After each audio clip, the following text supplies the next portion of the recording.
So please actually give a warm welcome to our District Director, Daniel Sanders. Welcome, Daniel. Thank you very much. And it gives me great pleasure to open this poetry workshop led by probably what must be District 71 and maybe any district in the world's first ever poet in residence. And that's Aine O'Neill. Give it to Aine. It's an exciting project for the district to be running as we approach our 50th year, the end of this year, the 1st of July 2022. We will be 50 as a district. And it is a great way to encapsulate the memories of that journey as we approach that great pivotal anniversary in the district's life. So I'm really excited about the prospects that this project can bring. And also, I'm really excited by the connections that the district can make to the wider spoken word community. And it's great to see that we have these open mic nights as well. And so I do really appreciate that we have both the professional side of speaking and the cultural side of speaking all intermixed within this district, and that's absolutely fabulous. So am I handing to you, Elizabeth, or am I letting Aine get stuck in? No, you're handing to me. I've got to give her a proper introduction. There you are. So I give Elizabeth a proper introduction. Sorry. That did not come out the way it was meant. Okay. Okay, foot in mouth. Okay, so first of all, as the DG said, this is a first. It definitely is a first in Toastmasters, certainly first in D71 and around the world. And I am absolutely thrilled that we have a poet in residence. I see Aine's role not only is writing us beautiful poetry every month, but inspiring us on a deeper level. We have lots of challenges in D71, and I do believe that poetry can inspire us to greatness. So I read your poems every month. I listen over and over again, deeply inspired. And today is also National Poetry Day in the UK. I know it's not in Ireland, it's in the UK. So this really coincides quite nicely with that.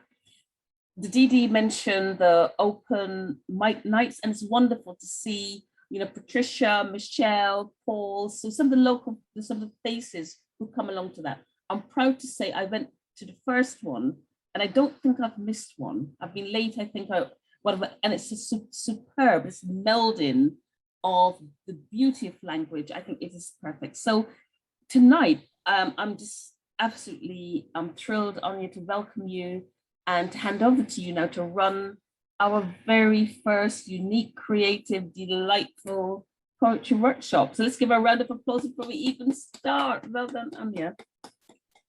Over to you. Okay. Thanks very much, Elizabeth and Daniel, for that very warm welcome. I'm very honoured, guys, to be the poet in residence this year for District 71. It's a real pleasure to have this role. And as Elizabeth has said, I have been writing poems since July now, and they're up on the D71 YouTube space there if anyone wants to listen back to them or anything like that. Now, just a little bit about myself. I love writing. It's one of my real passions in life. I enjoy reading as well, but writing is probably something I really, really enjoy. I would have written from a very young age. I remember making poems and stories and putting them together, stapling them, selling them to my mother for 5p, and feeling like so important that she had taken my poems and read them and thought they were great. So it was always something I really enjoyed, and something I feel is intrinsic in me. Part of myself is writing, and I don't think I'd be the same person without it. So when I became the poet in residence this year, as I say, I was totally honoured to have the role. And the aim of my role, as Elizabeth said, is to help inspire creativity in the district, to help you reach your potential as a creative being, really, and to see the beauty that there is in poetry and writing, and inspire you to make your own poems and to go that bit deeper and try and find the right word and the right aspect of the poem that you want to put out there to the world. Writing can be a bit scary at times, and it's a brave decision to put your poems out there. So I think in Toastmasters, it's really good because you have that safe area where you can do your writing and you get constructive feedback. I have an email address, poetinresidence71@gmail.com. If anyone would like to send me any of their poems, I'd love to hear from you. I know I've already heard from Paul Whitlock with some of his wonderful poems that he has sent on to me. So I would really love to hear from anyone if they want any feedback on their poems. So as Elizabeth said, today is Poetry Day in England, so it's very apt that we have the poetry workshop held tonight. So we'll just get straight into the poetry then, and I'm just going to just give a little definition of what is poetry. Now, everyone has their own version of what poetry might be and what it means to them, but I'm doing a course myself at the moment with an Australian poet called Mark Trednick, and he has said that a poem is not just text on a page, it is a way of seeing, of being, of saying. So poems are more than just a few words written on a page. They're more than just, you know, an essay or a piece of prose. A poem can really evoke something in you. It appeals to your senses, and that's what appeals to me about poetry.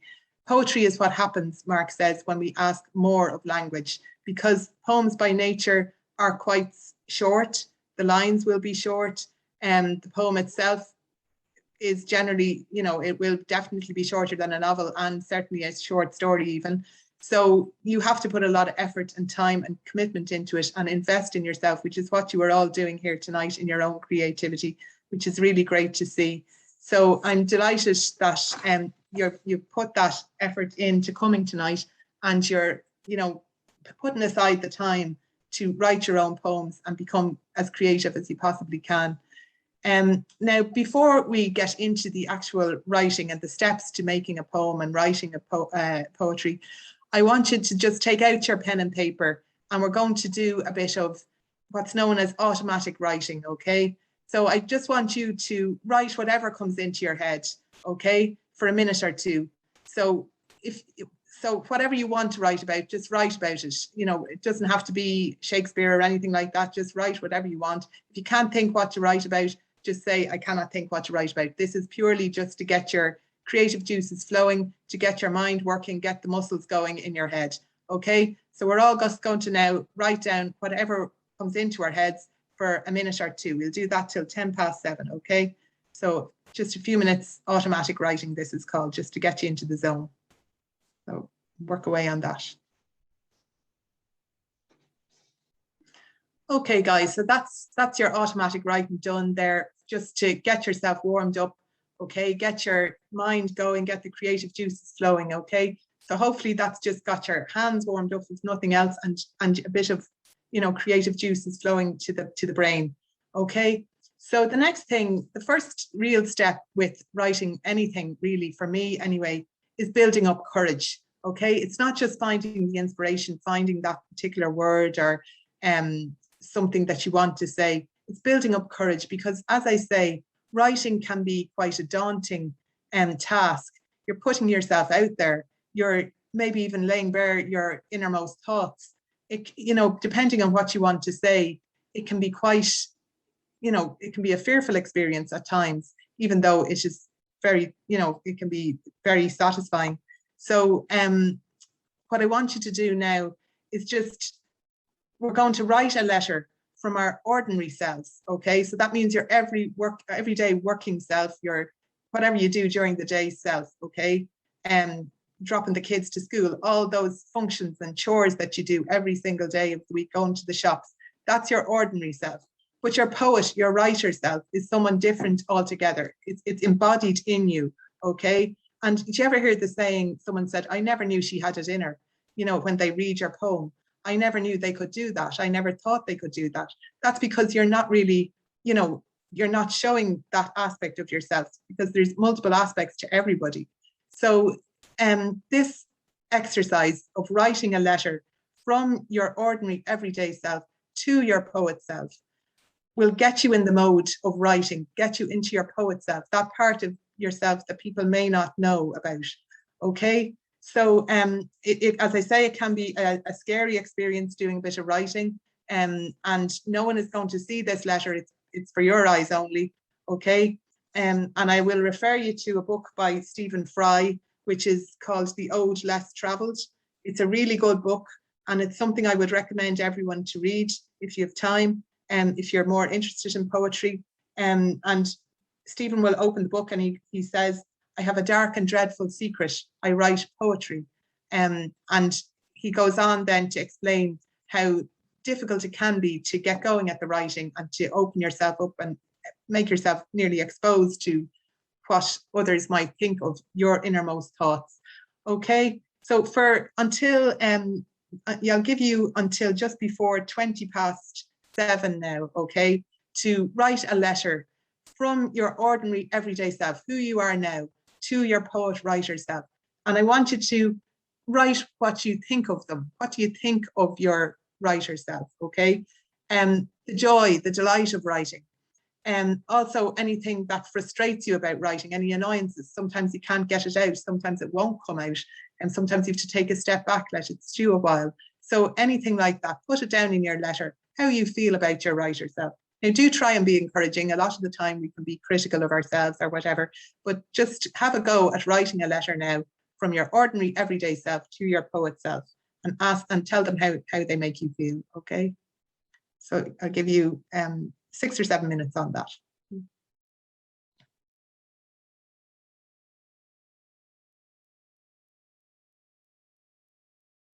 Okay, so if you just bring your letter to a conclusion, and that has you now more in your poet self or your writer self, okay? So you're more in the zone really, and it just helps you bring the creative juices to the fore, to that part of yourself that does the writing, where it comes from, where your inner self. Okay, so the next step in writing any poem or any piece of work really is finding that bit of inspiration, that trigger that makes you think and makes you put the words down on the page, the piece of the glimmer that makes you pick up your pen and say, oh yeah, that's something I can write about, okay? So the next thing we're going to look at is finding inspiration and ways of doing that, okay? And what I would say to you is it's more a way, and you'll get better at this, a way of noticing rather than looking. So you don't go out thinking, oh, I have to write a poem tonight and I'm going to find something to write about no matter what. It doesn't really work that way for very many people, but you will when you're relaxed and in the zone, and you know it will come to you at certain times. And that's why Stephen Fry in his book, he says to keep a notebook.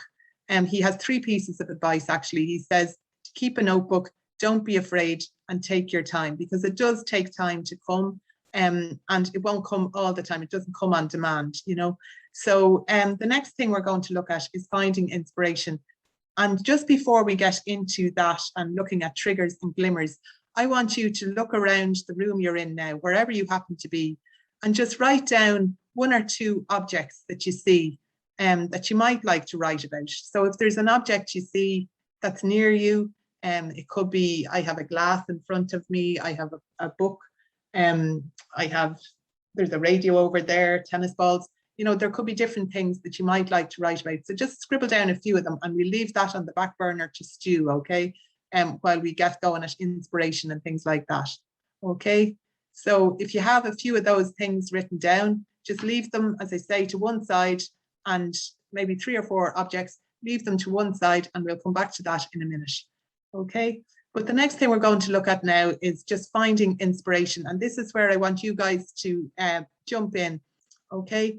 So I actually wrote a poem about triggers, or what I like to call glimmers, okay? And they're things that come to you, the things that make you go, oh yeah, that's what I would like to write about. That's something that gives me a trigger, an idea to write a poem.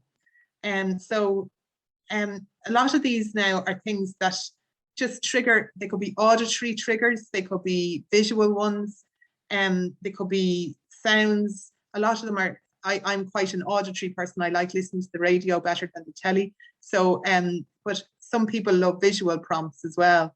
So I'm going to call out some of these, and I want you to tell me, if you unmute yourselves maybe, and tell me what it evokes for you, okay? So the first one I have here is a steak, okay? That's the trigger. And the glimmer that you get from the steak, which is the glimmer, is something that brings you a bit further down the thought path. Okay. So the sizzle of a steak in a frying pan, where is that bringing anyone? Does anyone feel anything for that? The sizzle of a steak in a frying pan. Is that doing anything for anyone there? Yeah, Pauline. Taste. You know, Taste, yes. As I hear it, I can also taste it. Yes, exactly. So that's what you want in your poem, okay? Exactly as you said, Pauline, as you heard that, you could taste it. You nearly felt it was going down into your stomach, you know. Anyone else? Any thoughts on the steak? Smell. Smell, that's it, Teresa, yes. We have taste and smell. You can smell it, the aroma in the kitchen, yeah. Trevor. It gets my creative juices flowing. Yes.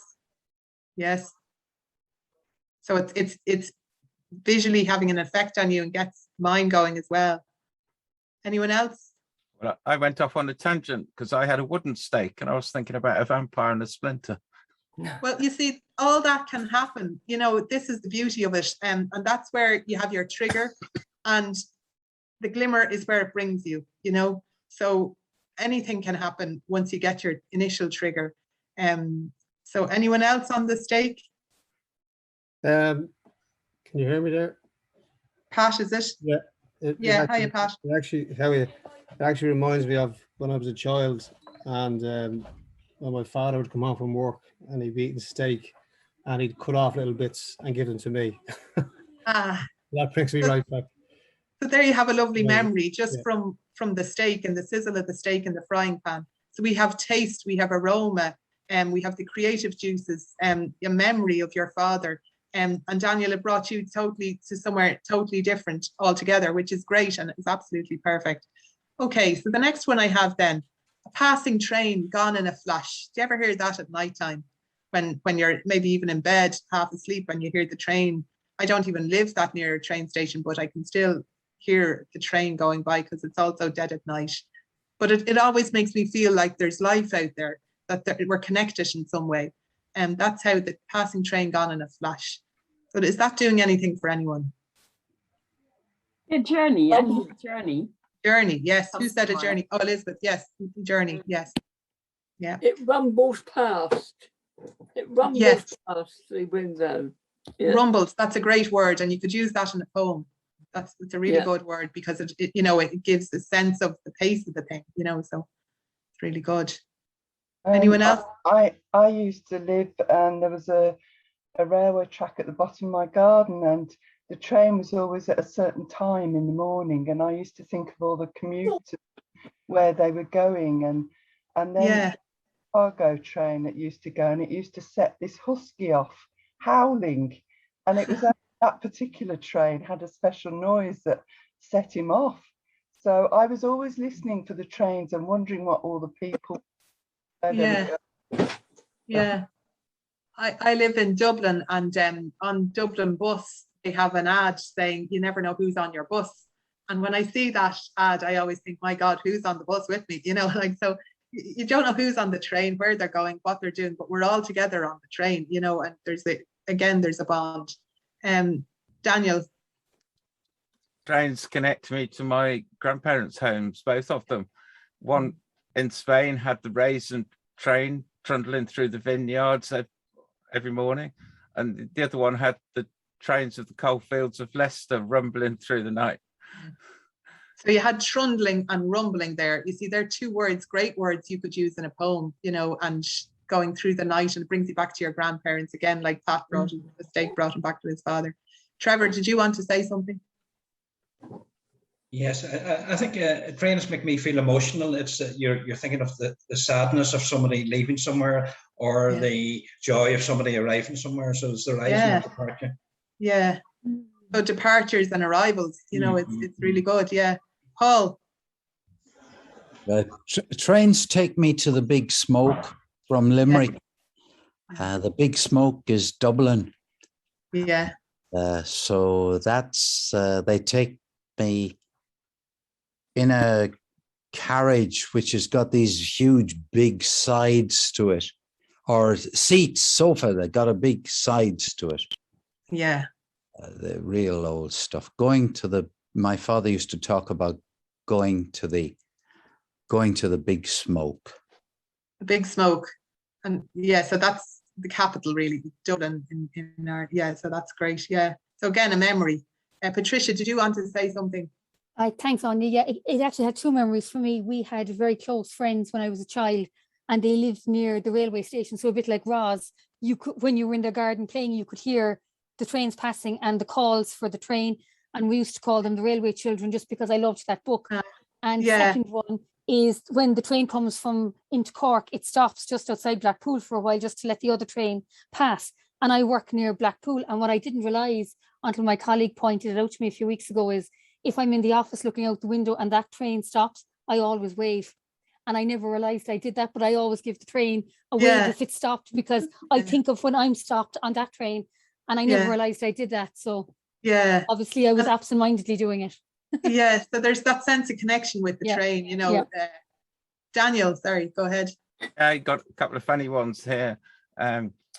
Camping, obviously in the countryside, do you think it's great, it's privacy, it's nothing between you and nature, it's a wonderful liberating feeling. But when you've turned up at a campsite late at night and it's dark and you've pitched your tent what turns out to be 5 meters away from a train track at 6:30 in the morning, with the commuter train coming through, blasting its horns off as it crosses the road, it's a very weird experience. So you know, these triggers can bring you anywhere. So we're getting a lot of memories, you know, we're getting a lot of emotional kind of triggers and senses from different events, or even objects can do that for you. So we'll go to one more now, one or two maybe. The hum of a lawnmower. What's that doing for anyone? What does that symbolize? Kind of summer days and yes, just relaxing and and then you associate that with the smell of new mown grass as well. That's that's very, very seductive. I think that's wonderful. It's got all the emotions in one. The sound and then the smell of the grass. And to me, when I hear the hum of a lawnmower, it just heralds the beginning of summer, or you know, spring even. Like, and it's beautiful. It's like we've arrived. Winter is over. You know, bit of sunshine, bit of happiness, really. You know, so. Anyone else on the hum of a lawnmower?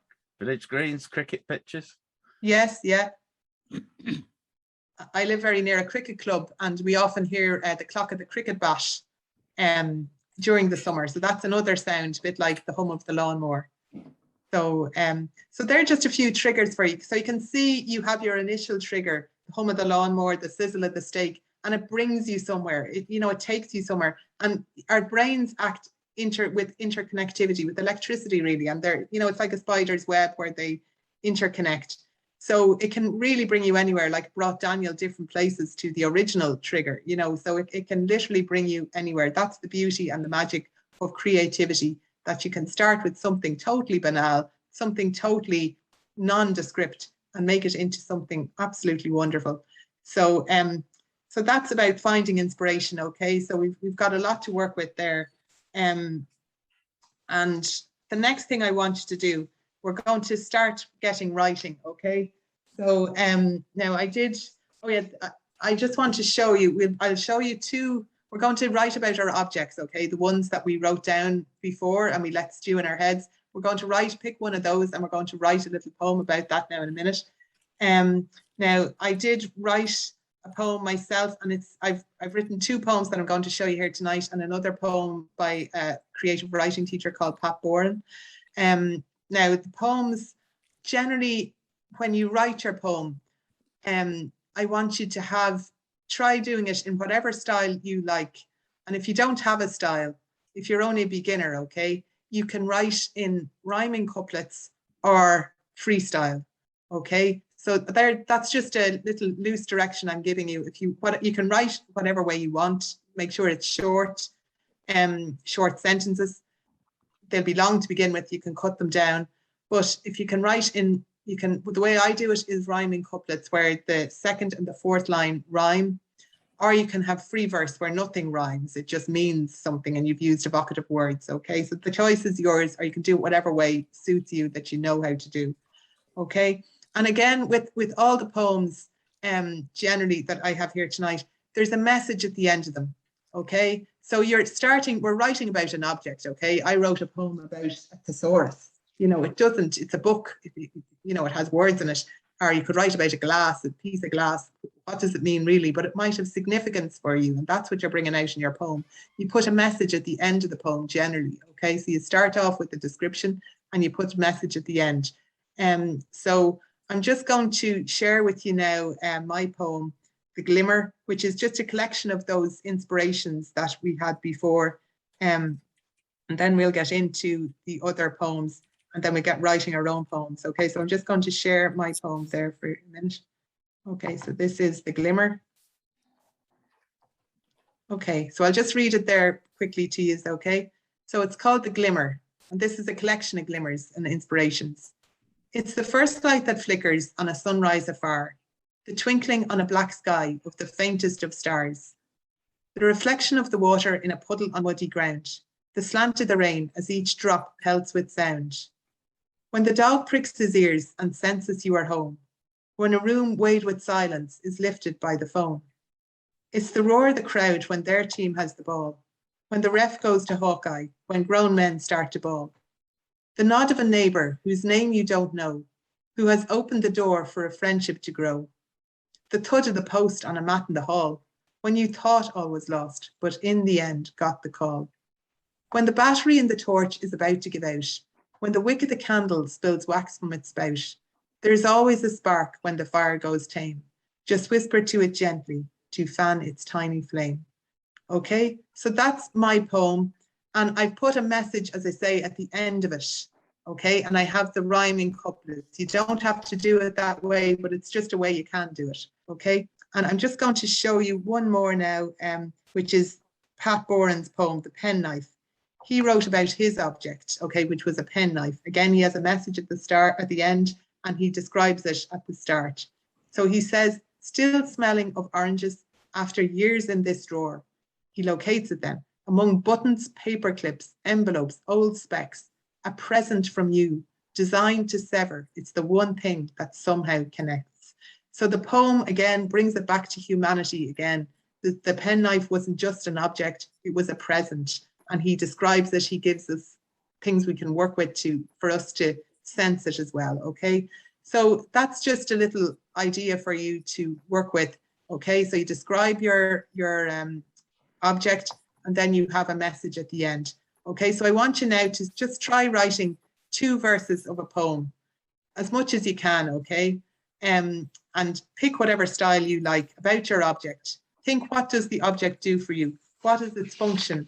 And describe it in the poem, okay? So just to begin with, write down a few things about the object. Maybe the texture, the color, the feel, its weight. Where is it bringing you in your head? Those kind of things, okay?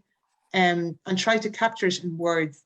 Try to evoke the senses of the reader, okay? So we'll work on that now till 7:45, okay? A verse or 2 of a poem, okay? So you have 10 minutes just to put through a verse or 2 of a poem. And if you need more time, we'll give you more time, don't worry. So you can try that now.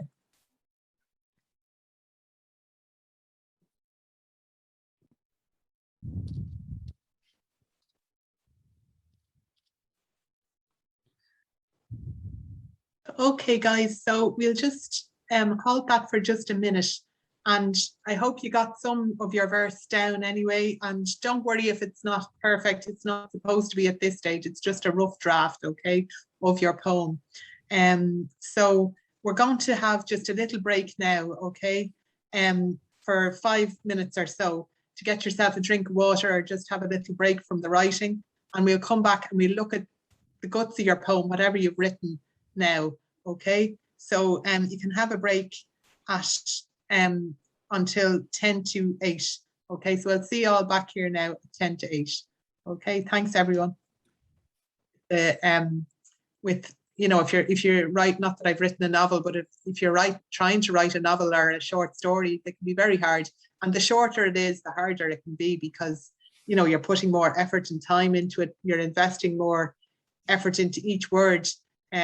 So that's where the difficulty is in poetry.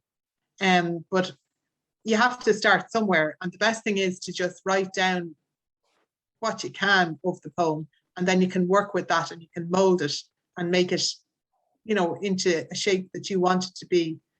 So we just give everyone a minute or two now just to come back.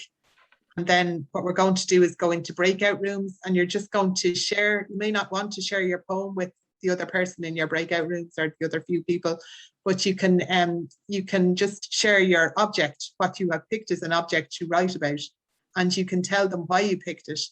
Don't forget to put in the function of the object. So what I might do is I'll just show you what I wrote about, which was I had a thesaurus in front of me.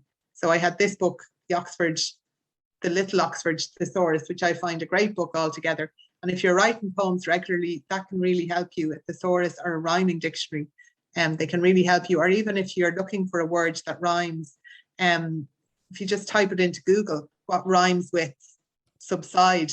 I was writing a poem the other day where I needed to know a word that rhymes with subside. And sure, you have loads of words. I knew a few of them like bride or collide, but then Google came up with, I don't know, 50 odd or more words that actually do rhyme, and then you get near rhymes. So that's a great way of finding out what rhymes. But I myself, as I say, I wrote a poem about a thesaurus. So I'm just going to show you my rough draft of what I wrote. And I'll just share my screen now. Bear with me there. So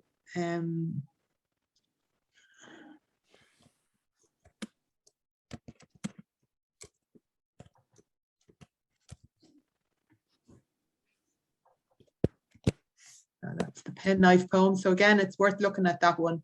That's a really good poem by Pat Boran, and he brings it from just the ordinary object to a bit of humanity, what the object represents to him. Like, so Jared, you would have missed this. This is a poem by Pat Boran, a creative writing teacher, about a penknife. So I'll just give it a read there again. Still smelling of oranges after years in this drawer, among buttons, paper clips, envelopes, old specs. A present from you, designed to sever. It's the one thing that somehow connects. So there's a great message there at the end of that poem. You know, the penknife designed to sever. So he's brought that into it, but it connects. So there's a contradiction there. You know, it's really good. And then I'm just going to show you now. This is my poem that I wrote there, Ode to Thesaurus. Okay, so I just put a bit of a description on what I see with the thesaurus. So I'll read it there to you. Your cover is hard, there's no messing with you. It's right or it's wrong, your meaning is true. You're a sweet shop of words, a paper full of delight. You make stories come alive, you make thoughts take flight. You're perfectly ordered, you're neat and you're smart. You're almost like a friend, you give language great heart. Thanks for the ideas, for the direction and the style. You're a light on the footpath, you make writing worthwhile. Okay. So that was my little poem about a thesaurus, and I'll just stop the share there for a minute. Okay, so if anyone, we should all be back now from our break, hopefully we are, or if anyone, just while we're waiting on people to come back, they're probably all back anyway, but if anyone would like to come back, if anyone would like to read us their poem, they can do that now, or if you want to go into breakout rooms and read it there, you can do that. Teresa, would you like to read yours? Yes, it says, you arrived in the post one sunny day. When I unwrapped you, what a joy came my way. I felt your shape as I held you in my hand. Your smell of the wood was certainly grand. Your long flowing necks were beautifully entwined. I was so grateful that now you are mine. You stand on display on the shelf without a flap for people to admire, you beautiful giraffes. Oh, that's wonderful, Teresa. That is really, really good. Well done. Well done. That is brilliant. Brilliant stuff. I'm delighted now you got, and you just did that there. Yes. That's brilliant.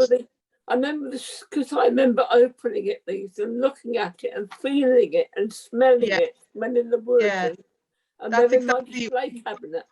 Yeah, that's exactly what I was trying to get at. The whole, you know, the whole emphasis on the senses and You know, you could smell it, you could feel it, you could, and as we said before with the steak, you could obviously taste it, and you know, so that's exactly what I was trying to get at. Well done, Teresa. That was brilliant. Well done. Well done. So would anyone else like to read their poem? Yes, sorry, Venice. Go ahead, Venice. Thank you very much. Can you hear me? Yes, we can hear you. Yes, yes, go ahead. So do I tell you what my object is? Yes, please. Or should you guess what it is? Yeah, we'll try and guess what it is. We'll try and guess. You read your poem. With every stroke you move in time, along the lines you lean and glide, obediently moving and dancing with my mind. There you lay, so still but fine, never complaining when cast aside. Deep in your core, I see every color of the rainbow, yellow, red, purple, black, and blue. I'd bend you and break you when I'm out of tune. But there's the magic on some fine day, when nestled between my fingers, you surrendered yourself to me, ready, ever ready to be my inspiration. With every stroke, you move in time. Along the lines, you lean and glide. Wow, Venice, that is amazing. That really is a beautiful, beautiful poem. Is it a pen? It is a pen. Yes, yeah, yeah. Well done. Well, I love that poem. We'll have to come back to these poems, Teresa and Venice's. You know, they're really wonderful. Okay, guys, what we're going to do now is just go into breakout rooms, okay, for maybe 10 minutes. And we're just going to look at each other's poems. And if you don't want to read your poem, that's fine if it's not ready. I wouldn't expect it to be ready, you know, this quick. And we're going to just talk about the different objects you picked. And you're going to ask for feedback on, you know, where that object is bringing you, just like with the steak, you know, where that was bringing you, the train, the cricket bat, the hum of the lawnmower, all those things. So we're going to go into our breakout rooms now, okay? So if we could arrange that, that'd be great.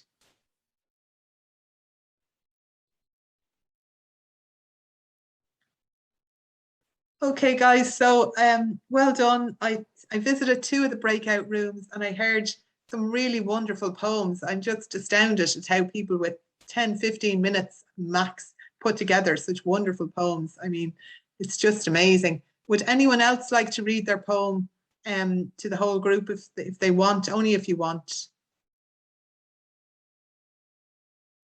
Are you okay? Okay. So I won't push you if you don't want to, that's fine. Well, if nobody else would like. Yeah, go ahead, Paul, go ahead. Oh, dimpled golf ball, resting on radiator. You are out of bounds. Come here into play. Another fairways pocket. You deserve a driver. Child of feathery, compressed carrier of hope, sink into your hole. That's it. Well done, Paul. The great contradiction there. Compressed carrier of hope, sink into your hole. There's a great contradiction there. So that's really good. Well done. Well done, guys. I've heard such wonderful poems here tonight. Well done. They're really great. Peter, are you trying to say something there? You're on mute. You're on mute, Peter. That's it. Yeah. I also am a golfer, and I created this. The crack as the club sends the ball in the air, the smooth aerodynamic shape of its head. How could a golf ball be sent so far by this septuagenarian with stiff back and face red? It's the shaft that connects the hands to the ball. Is it a miracle of science that achieves such a shot, or the vagary of chance that decides where it falls? No, these hands are the tools. They have what it's got. Brilliant. That is I'm just so thrilled at the level of poetry here tonight. And, you know, it's really coming across what you're trying to say as well. You're putting the message out there, which is really brilliant. Well done, everyone. Anyone else now in the last few minutes of this section like to read their poem? You know? No?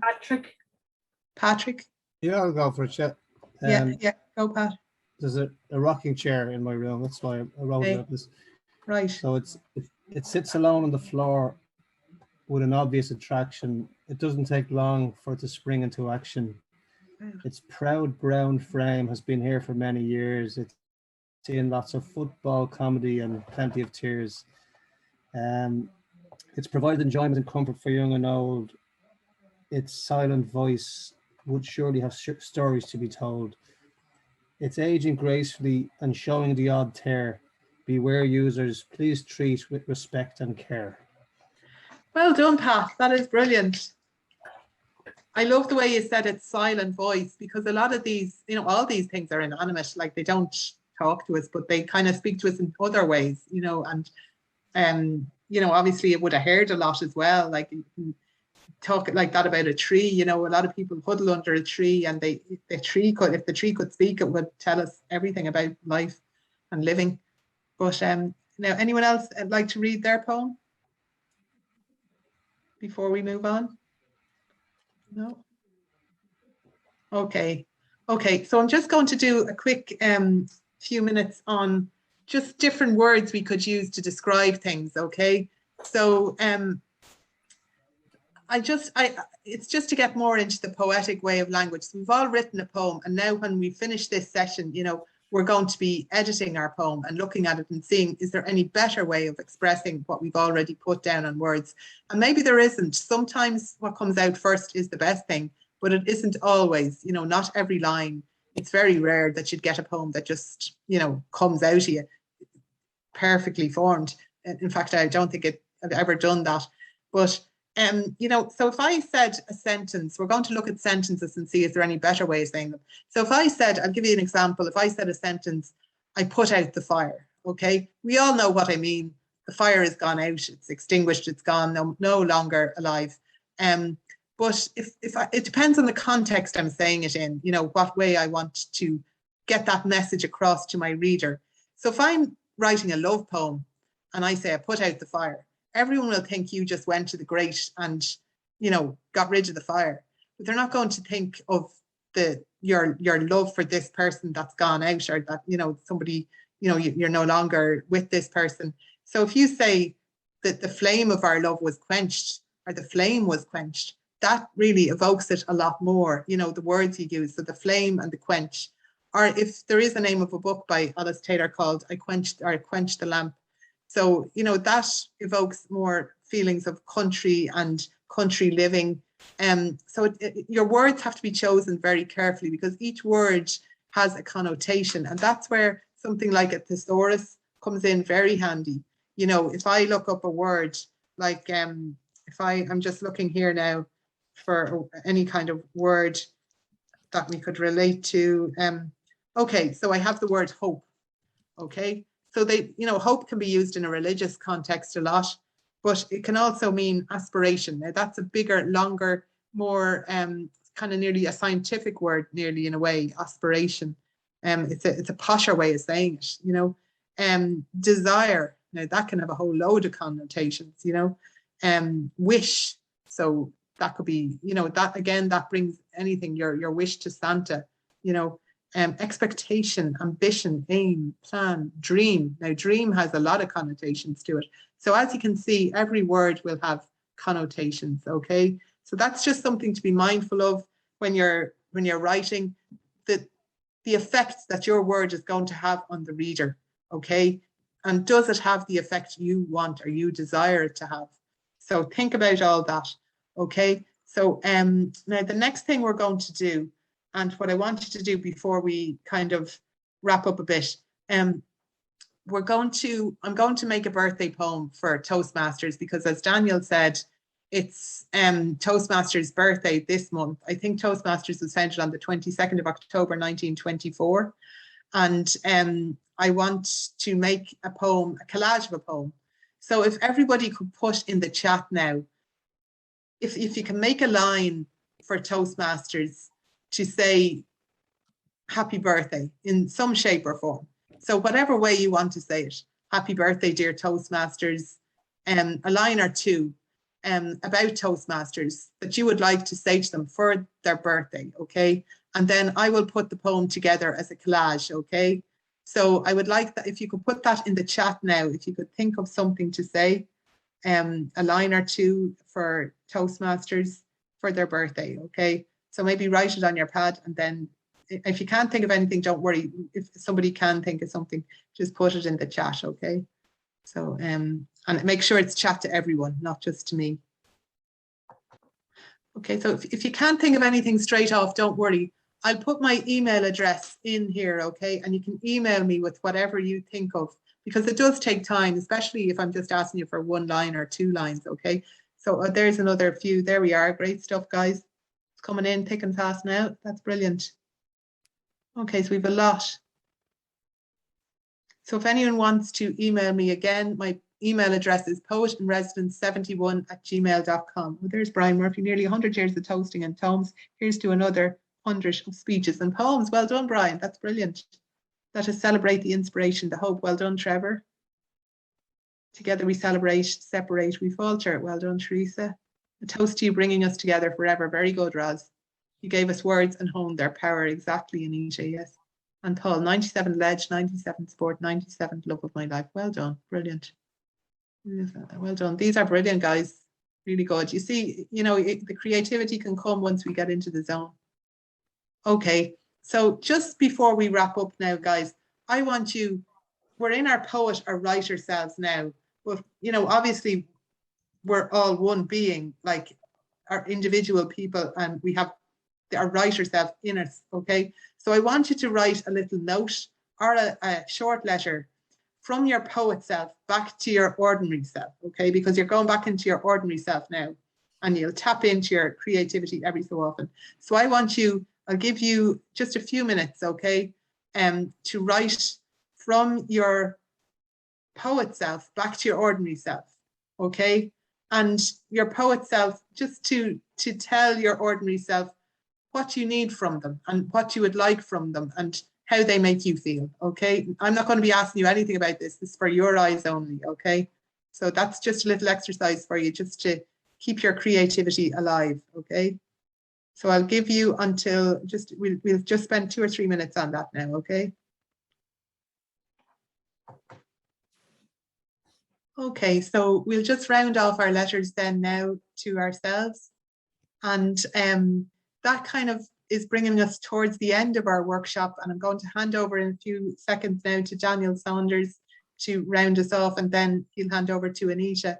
But I'd like to really just thank everyone for coming along here tonight and for making such wonderful poems. I'm really overwhelmed with how wonderful the quality of the poems and the ideas, the glimmers and participation as well.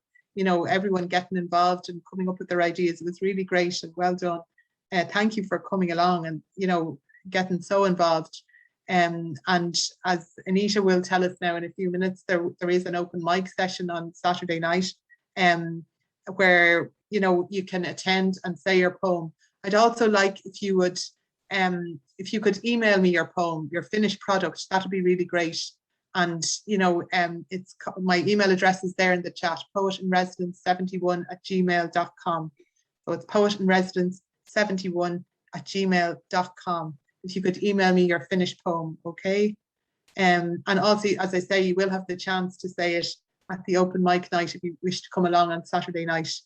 Now, as well, if you wish, we can run a little competition for the poems that you have created here tonight, and we can have a few prizes for them. But please email me your poems to poetinresidence71@gmail.com. And I'll have a look at them all. I'll comment on them all. You'll give you good feedback. And, you know, every effort is welcome, no matter how hard you found this exercise. So thanks very much, everyone. And please do email me your poems. Okay. And so I'll hand over to you now, Daniel, just for the wrap up.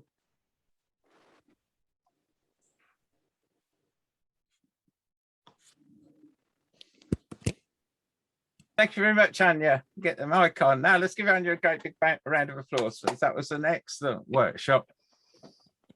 Hey, for somebody like myself who failed English at school and only scraped through it at higher education in adult life when I was trying to join the Navy back in my misspent youth, for someone to be able to teach me in just over an hour to outline a poem is, I would think, a miracle. It really is. So I really enjoyed this workshop, and I've really benefited from personally, and I'm sure everyone in this room has really benefited from your teaching tonight. And I'm really impressed. And that poetry exercise took me on a journey from a disused gas light in the corner of my office back to 1986 in Andalusia, Spain, in a camping trip in that car with that girlfriend. And if you look carefully, we had a cat as well as 3 dogs with us. And we slept rough for 14 nights in ruined farmhouses. So it was a sounds good. Coming of age poem that was. And so really, thank you very much. And I'd now like to hand over to Anita Howard to give a formal vote of thanks. So Anita, please. Thank you, Daniel. I think really that this evening we've all had a most extraordinary experience. We have all been brought into connection with the creativity that we all have in our minds and in our perceptions, though perhaps we haven't always had the confidence to get in touch with it and to use it. And I think Aine's wonderful step-by-step, constructive and always encouraging approach has brought us all to the point where we find that we all do have it. The poems that the people have presented tonight have been amazing, and I think we've all truly enjoyed this and appreciated this workshop. And I'm not alone in saying that we would most certainly like to see more. So before anything else, I would like to propose a vote of thanks for Aine for the wonderful workshop that she's given us and the preparation she's done for it and the ongoing encouragement that she's giving to us all. So many thanks, Aine. Thank you. Thanks, Anita. Thanks very much, guys. So, and I'd also like to draw everyone's attention to the fact that Patricia Radley of Cork Toastmasters and I manage a monthly open mic night of poetry, storytelling, song for Toastmasters and non-Toastmasters alike. Our next open mic night is on the 9th of October. That is this Saturday night at 8 p.m. Irish time. And I have put information about it in the chat and also the email address to send to for the registration link. That is anitaopenmic@gmail.com. And that is one of the many places where you will be very welcome to read your poems, to present your poems, to give your stories, to sing your songs, and to make your voices heard. Now, many people, including myself, probably felt that the man who had made the first small step for man and the giant leap for mankind had a far better chance of reaching the moon than I had of writing a fully functioning poem. But certainly this evening has proved me wrong, and I know it's proved many other people wrong as well. So I think we should continue with these giant leaps, and the next opportunity will be the next open mic night, and I know that Aine will have more workshops in store. So Aine, again, I would like to thank you so very much for what you've done for us this evening, and I know we're all looking forward to the next workshop. Thank you. Thanks very much, Anita. They were lovely words. Thank you very much. I'm really overwhelmed with everyone's quality of work here tonight and the participation, which is really brilliant. There will be another workshop coming up, possibly in the early new year, and I will circulate details of that. But in between times, please keep writing your poems, looking for inspiration. I do get this book, as Patricia Radley did just there in the break, she ordered it. So Stephen Fry's book, Ode Less Travelled, really good book for any budding poets. And if you could email me, it'd be great, with your finished poems, okay? So poetinresidence71@gmail.com. Please keep in touch. It'd be really great to hear from you, and even better, see you at the open mic nights once a month, and the next one will be this Saturday, as Anita has said. Okay, guys, so we're just coming up to the finish line now. So I'd really like to thank everyone for coming here tonight, for making the workshop such a success. I did put in the preparation, but without your participation, you know, it wouldn't have worked at all. So thank you very much, everyone. Thank you to Daniel, to Elizabeth, to Anita, and to everyone who came here tonight, especially my Zoom masters, Garode and Claire, who gave up their time so selflessly to come here tonight. I really appreciate it, because I am that great at technology, I have to admit. So thank you very much for coming. And to Gerard, great to see you, Gerard, and to everyone here tonight. Thank you very much, guys. And see you all at the open mic and at the next workshop. Thank you, guys. Take care and good night.